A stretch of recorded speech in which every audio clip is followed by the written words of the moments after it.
Thinking about making Richland Chambers Lake your home?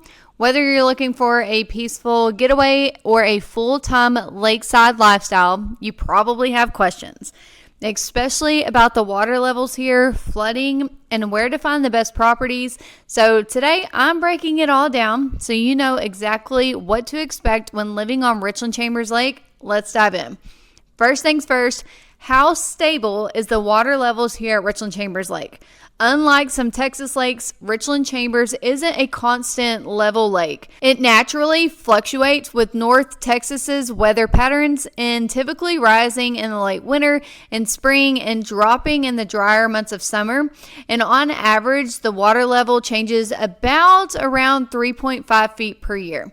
Richland Chambers Lake was formed at the confluence of Richland Creek and Chambers Creek and has a drainage area covering about just under 2,000 square miles across 6 counties. This means the lake is fed by multiple creeks and 2 corporations of engineer lakes, making it a crucial part of the regional water system. At full pull, the lake sits at 315 feet above sea level, and while it can rise slightly above that during heavy rains, it's designed to handle those changes.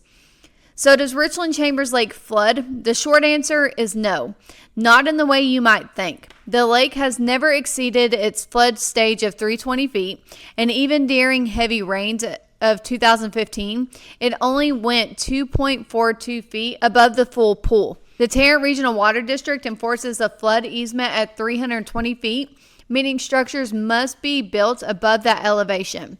This means properties on the lake aren't required to carry flood insurance, unlike some other Texas lakes. Now, what happens if the water level gets too high?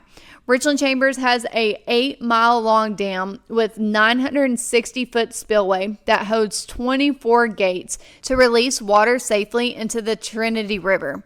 The dam itself stands at 330 feet above sea level, but the lake has never reached that height, so overflowing isn't a concern. The lowest was during the droughts of 2004 through 2006 and 2011 through 2015. It dropped around 10.5 to 11.4 feet below normal. Even then, though, the lake rebounded, providing its resilience here. So if you're looking for a property that stays boat friendly, even when the water drops, focus on depth and not just location. Some areas, particularly near creek mouths, tend to be shallower, while others have deeper, more consistent water levels. This is where a knowledgeable local expert can help you find the best spots for a solid boathouse and year-round access to the lake. So if you're considering making a move to Richland Chambers Lake and making it your home, you can feel confident knowing that the lake levels work, where to find the best waterfront properties, and why flooding isn't a major concern here. If you have more questions or you're wanting to find the perfect lakefront home here, feel free to reach out. My name is Miriah Zuniga. I'm a local real estate agent, but also a resident here on Richland Chambers Lake, and I help people just like you who are looking to make a move to the area, just make it a smooth one. So feel free to grab my free guide below to introduce you to Richland Chambers Lake and reach out with any other questions. But until then, I'll catch you on the next video.